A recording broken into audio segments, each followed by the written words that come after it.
السلام علیکم ورحمۃ اللہ وبرکاتہ۔ بسم اللہ الرحمن الرحیم۔ اللہ کے بابرکت نام سے شروع کرتے ہیں جو بڑا مہربان اور نہایت رحم کرنے والا ہے۔ پارہ نمبر 30 اور سورہ التکاثر۔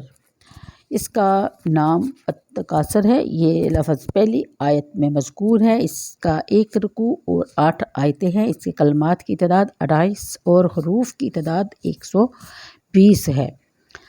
اگرچہ بعض روایات میں یہ صورت مدنی ہے، لیکن جمہور علماء کے نزدیک اس کا نزول مکہ مکرمہ میں ہی ہوا اور یہی قول قرین صحت ہے۔ اس کی شان نزول کے بارے میں تفسیر عزیزی میں یہ روایت مذکور ہے کہ قریش کے 2 قبیلوں بنی عبد مناف اور بنی سہم کے درمیان اس بحث کا آغاز ہوا کہ ان دونوں میں سے اللہ اڈوار زمانہ نزول۔ اگرچہ بعض روایات میں یہ صورت مدنی ہے، لیکن جمہور علماء کے نزدیک اس کا نزول مکہ مکرمہ میں ہی ہوا، یہی قول قرین صحت ہے۔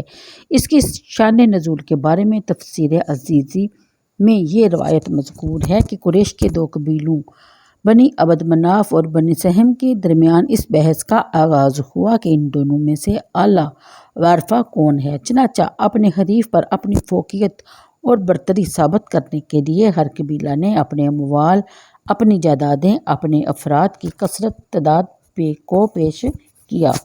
یہاں تک کہ جو لوگ اس روز سے پہلے مر چکے تھے، ان کی قبروں کا بھی شمار کیا گیا۔ اللہ تعالیٰ نے یہ صورت نازل فرما کر ان کی اس احمقانہ مارکہ آرائی کی حقیقت کو آشکارا کر دیا۔ مضامین کی طرف غور کرنے سے اس صورت میں بڑی وضاحت سے ان لوگوں کی نادانی اور کم ہمتی کا پردہ چاک کیا گیا جو ایسی چیزوں پر فخر کرتے ہیں جو فانی ہیں اور ان امور کو اپنے لیے باعث عزت اور افتخار شمار کرتے ہیں جو مقام انسانیت سے فروتر ہے۔ انہیں بتایا جا رہا ہے کہ تم اپنے نظام سے آنکھیں بند کیے ہوئے دولت کے انبار سمیٹنے میں از حد مصروف ہو۔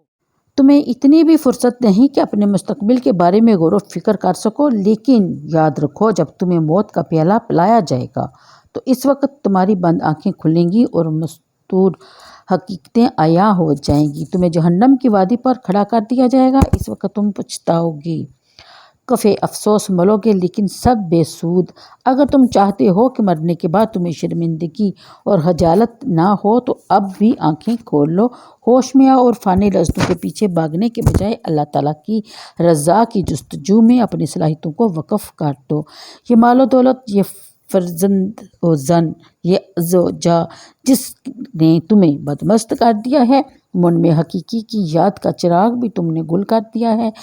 تمہیں اس لیے تو نہیں پیدا کیا گیا تھا کہ تم سرکش بن جاؤ اور اپنے پروردگار کے خلاف علم بغاوت بلند کر دو۔ عقل مندی کا تقاضا تو یہ تھا کہ تم احسان شناس بنتے اور ان نعمتوں سے لطف اندوز ہونے کے ساتھ ساتھ اپنے رب کریم کا شکر بھی ادا کرتے۔ یاد رکھو قیامت کے دن جب تم دارائے معیشت کے سامنے پیش کیے جاؤ گے تو تم سے ان تمام نعمتوں کے بارے میں باز پرس کی جائے گی اور تمہیں اس کا جواب دینا ہوگا۔ آیت نمبر 1 ترجمہ۔ غافل رکھا تمہیں زیادہ سے زیادہ مال جمع کرنے کی ہوس نے، یہاں تک کہ تم قبروں میں جا پہنچے۔ ہاں تم جلد جان لو گے، پھر ہاں تم اپنی کوششوں کا انجام جلد جان لو گے، معلوم ہو جائے گا تمہیں۔ ہاں اگر تم اس کے انجام کو یقینی طور سے جانتے ہو تو ایسا ہرگز نہ کرتے۔ تم دیکھ کر رہو گے دوزخ کو، پھر آخرت میں تم دوزخ کو یقین کی آنکھ سے دیکھ لو گے، پھر ضرور پوچھا جائے گا تم سے اس دن جملہ نعمتوں کے بارے میں۔ تفسیر کے مطابق علامہ راغب لکھتے ہیں کہ اس کے 2 معنی ہیں، یعنی التکاثر کے 2 معنی ہیں۔ مال جمع کرنے میں ایک دوسرے سے سبقت لے جانا، دوسرا مال دولت کی کثرت پر فخر کرنا۔ جو لوگ زیادہ سے زیادہ مال و دولت جمع کرنے کی دوڑ میں لگے ہوئے ہیں، ان کو بڑی اہم اور ضروری چیزیں فراموش ہو جاتی ہیں۔ دولت سمیٹنے کے جنون اور خواہش کی صورت اختیار کر لیتی ہے۔ اس وقت انہیں نہ خدا یاد رہتا ہے، نہ موت یاد آتی ہے اور نہ قبر کا وہ تاریک گڑھا جس میں انہوں نے ایک نہ ایک دن آ کر فروکش ہونا ہے۔ بس ایک ہی خیال میں مگن رہتے ہیں کہ جیسے بھی بن پڑے زیادہ سے زیادہ مال و دولت جمع کر لی جائے۔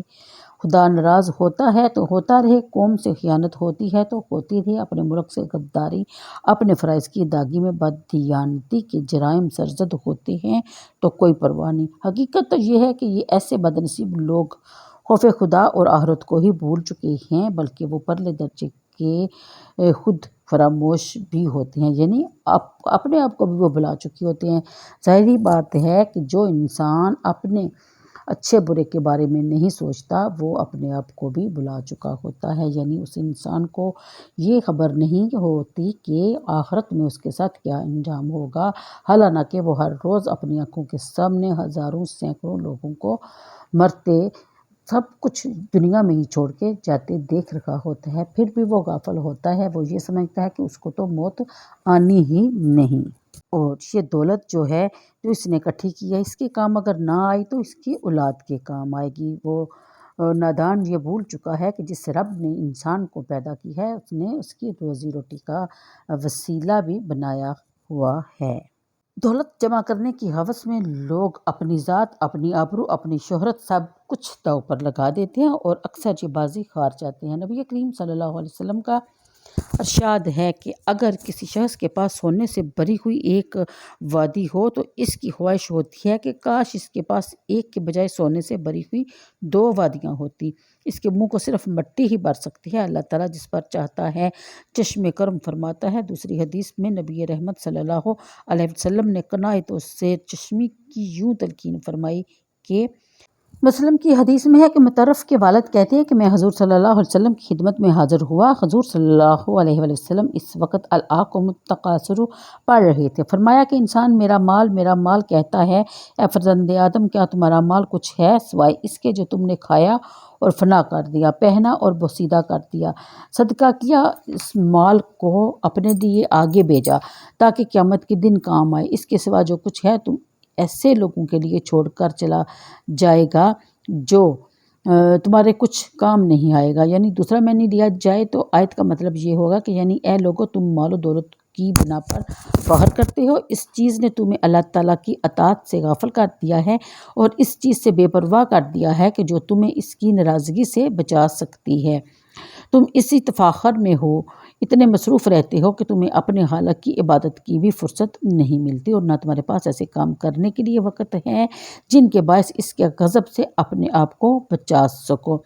تم اسی دن میں مست رہتے ہو یہاں تک کہ حیات و مستار کا سورج غروب ہو جاتا ہے، موت کا فرشتہ آ کر تمہاری روح قبض کر لیتا ہے اور تم ہمیشہ کے لیے قبر کی آغوش میں چلے جاتے ہو۔ دانی کا وتیرہ تم نے اختیار کیا ہوا ہے، ہرگز درست نہیں۔ اگر تم اس سے باز نہ آئے اور اس بےہودہ شغل سے دستبردار نہ ہوئے اور ذکر الہی اور احکام کی بجا آوری متوجہ نہ ہوئے اور اس سے ایسی غفلت کی حالت میں موت آ گئی، اس وقت تمہیں معلوم ہوگا کہ تم کتنے غلط کار آدمی تھے، تم کتنے خسارے کا کاروبار کرتے رہے، لیکن اس وقت آنکھیں بھی گئیں تو کوئی فائدہ نہیں ہوگا۔ جب فرصت کی گھڑیاں تم نے خود برباد کر دی ہیں تو اب پچھتانے سے کوئی فائدہ حاصل نہیں ہوگا۔ اگلی آیت میں وعید بعد وعید یعنی کہ دوبارہ دھمکی دی جا رہی ہے اور بار بار تکرار سے بتایا جا رہا ہے کہ ہاں تم اپنی کوششوں کا انجام جلد معلوم ہو جائے گا، یعنی ہر آیت میں ہاں بار بار تکرار